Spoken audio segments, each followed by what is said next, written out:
Now I'm going to make chocolate raspberry Italian ice, or sorbet, or sorbetto, whichever you'd like to call it.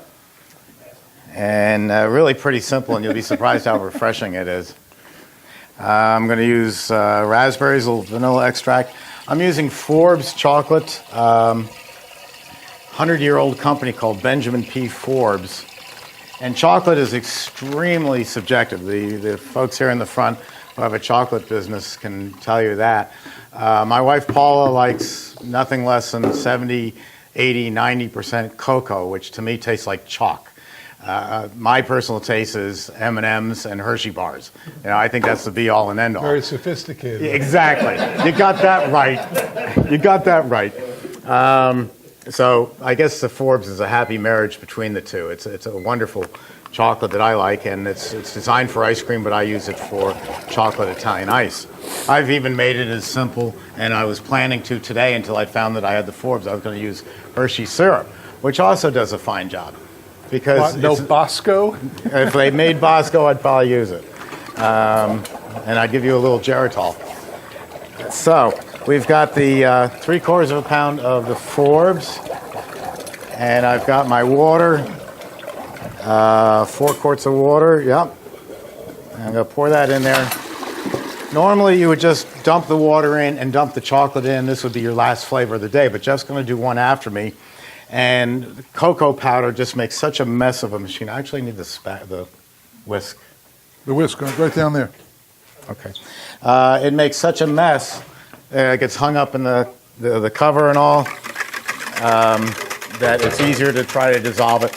I've had people say that to make a really great chocolate ice cream, if you're using a powder like this, put it in the mix the night before, stir it up, and let it sit overnight. That it'll blossom, it'll age, it'll get better. I'm not a chocolatier, so does that make sense? Does it get better?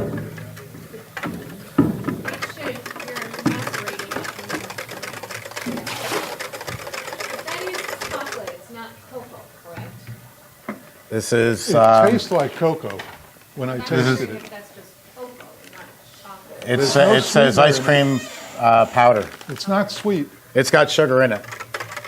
Not sweet. I tasted it. It tastes like cocoa to me.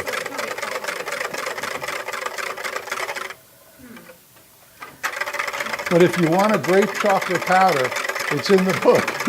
Use Giardelli's chocolate powder. You grind the chocolate. Yeah, and it comes in 25-pound boxes. They make regular dark chocolate and then they make white chocolate. I buy both. And I get them from a company called SeriousChai.com. Yeah. I live on eBay. Okay, I need my sugar, 2.5 pounds. 2.5 pounds You could help of me, sugar. please. I think we need another bag. Okay, got lots of them.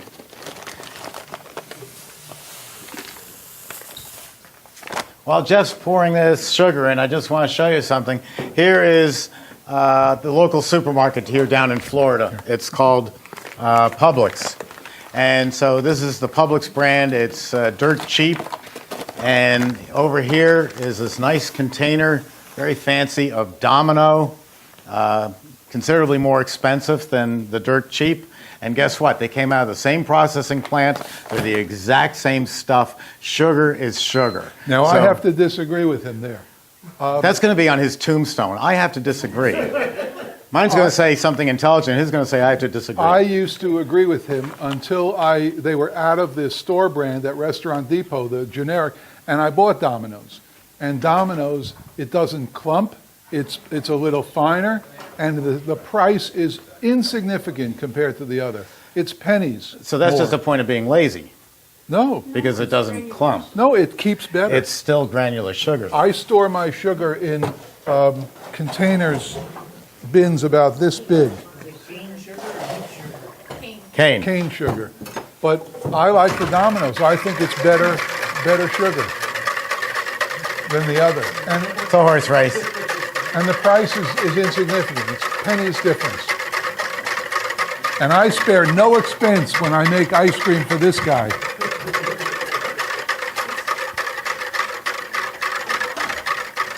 So that's basically it. Sugar, flavor, and water.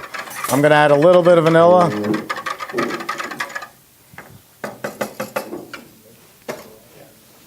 Closed up?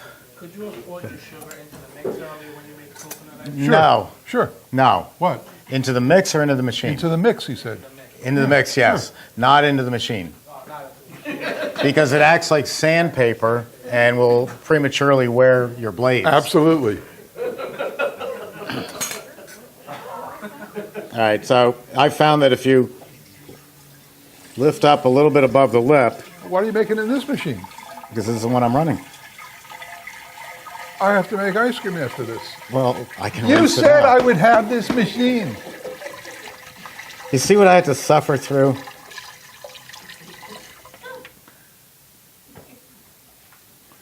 Okay.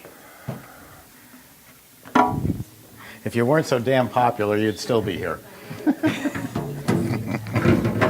Okay, so we've got the sugar, the water. We're going to add some vanilla. Okay.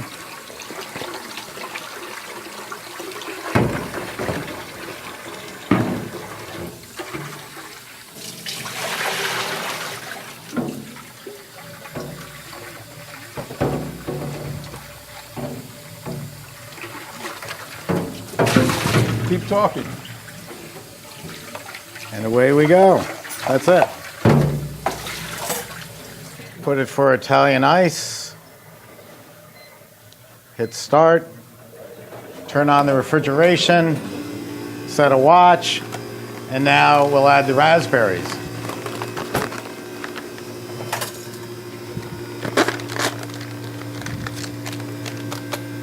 I would say buy the Publix brand because they're inexpensive, and I'm sure if I said that, Jeff would say, "Oh no, buy the Dole."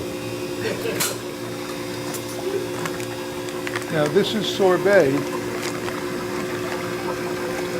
Oh, I see. Now, you could make this, you all have a copy of this? You could take this same recipe, add some dairy mix, and have sherbet or cream ice. Or cream ice. Which is, What are the other two things? what? Figure it out. About 2 quarts. About 2 quarts. But that's not what I'm making here today. I have a friend in South Florida, in Coral Springs, Parkland actually, and he opened up a cream ice store. Just cream ice. You can't get in there. Every night, he's been open 7 years now. Every night, lines out the door down the block. And he has about 75 flavors of cream ice. The most exotic stuff you ever saw, but it's cream ice. And he has 2 Emery Thompsons in the back room. And he can't keep up. 75 flavors, the more exotic you can't believe. I mean, he's got pistachio, he's got brownie, cookie mix, every flavor you can think of in cream ice. Where's his, How many, huh? where's his place? I'm right in the middle here. I'm making a point. I'm right in the middle. Where are we going here? I'm right down the road. How many of you have never tasted cream ice? Oh, God. Anybody, who's coming to the class tomorrow? Okay, your whole idea is going to change, right? How good is cream ice, guys? It's amazing stuff. If I had this life to do over again, I would open up a cream ice store rather than an ice cream store. I'm just saying, you know, it's the most amazing frozen dessert on the planet. You'll see tomorrow. You'll see. Tomorrow we make Italian ices and cream ice. I think I recall introducing it to you. He won't admit that. I made it okay. a couple of years ago, and he said, "Wow, this is okay." Now I think somebody had a question. Where is the cream ice place to go taste? Wiles Road, Coral Springs. It's called Cecily's Gourmet Ices, Gourmet Italian Ice. And that's close by? See, what? It's close No, by? it's 4 hours from here. Oh, so which direction? South, South? yeah. Where do you live? Well, I'm in Minnesota, but we Where? have a place in Palm Coast. Palm Coast. It's Which in, is in between it's in Coral Springs. Coral Springs. Yeah, you can Google it. Cecily's Gourmet Italian Ices. And you know what?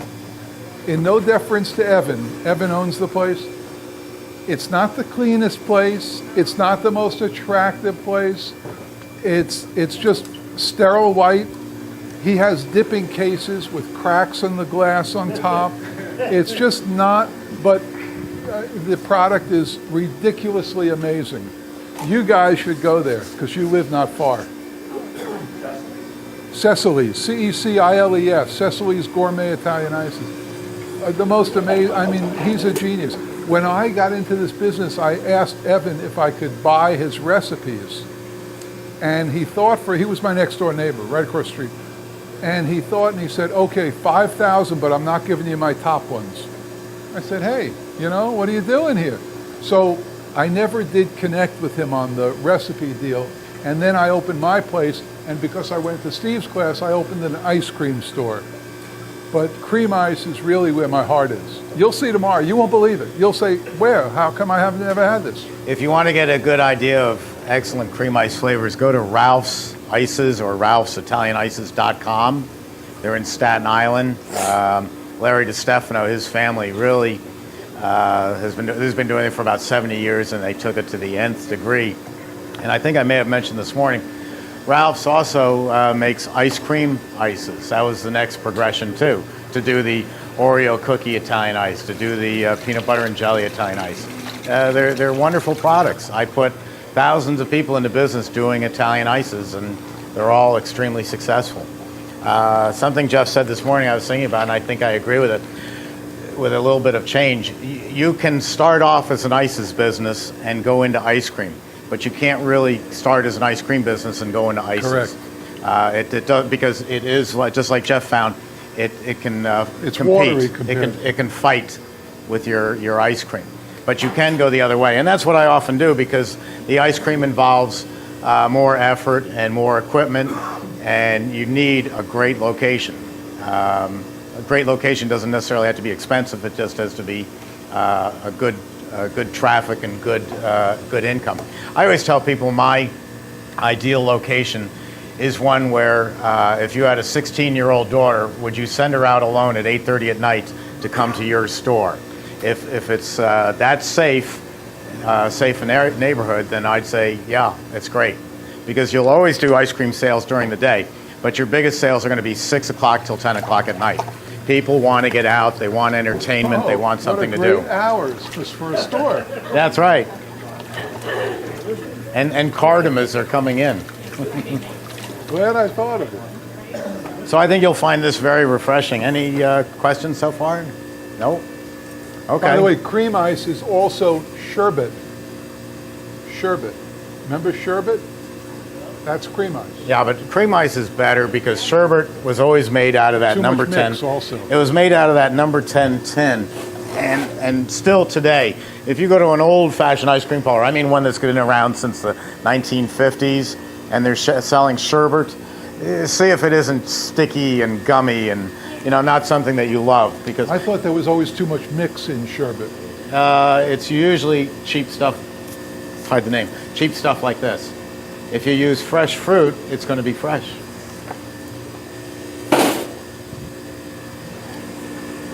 This, every product that you make will have a different freezing time, slightly different. All the ice creams are going to come in under 10 minutes.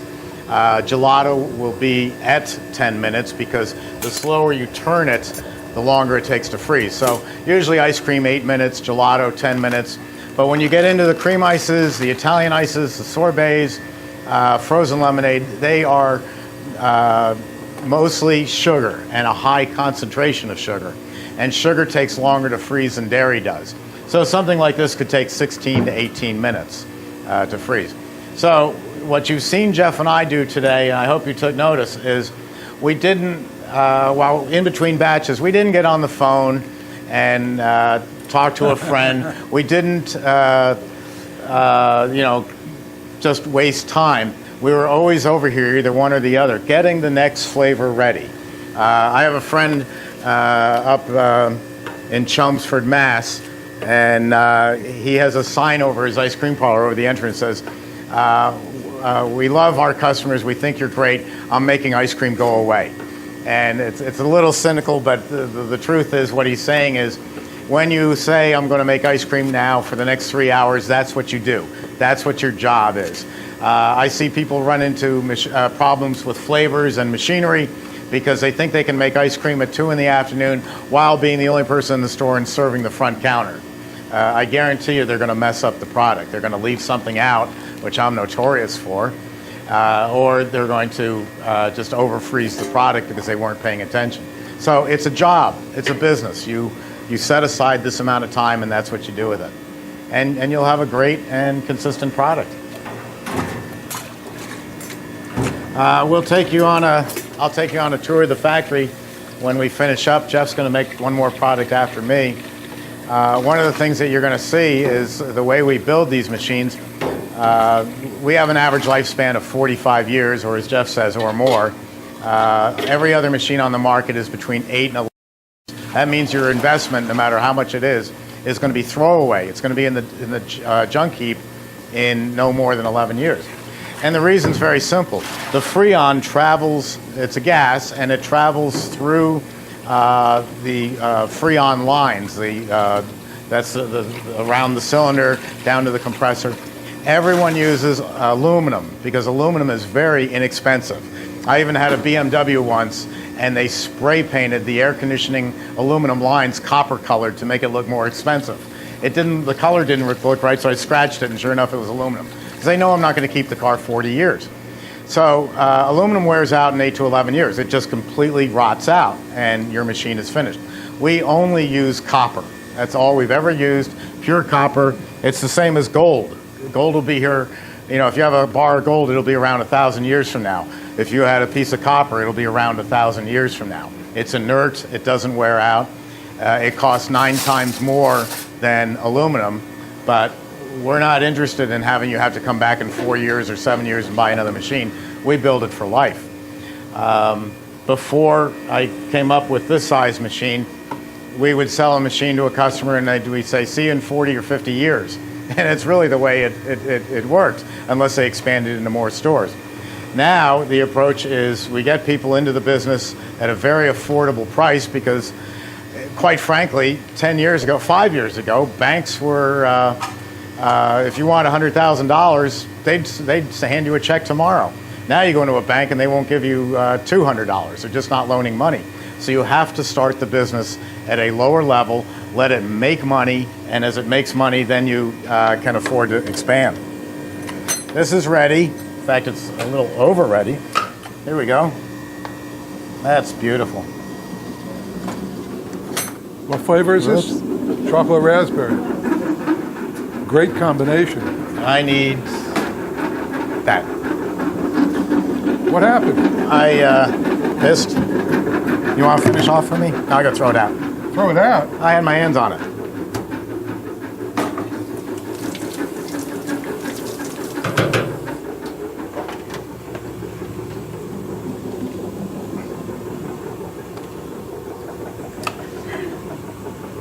Okay, you want to start serving that? Yes, sir. Thank you. I'm gonna be the first customer.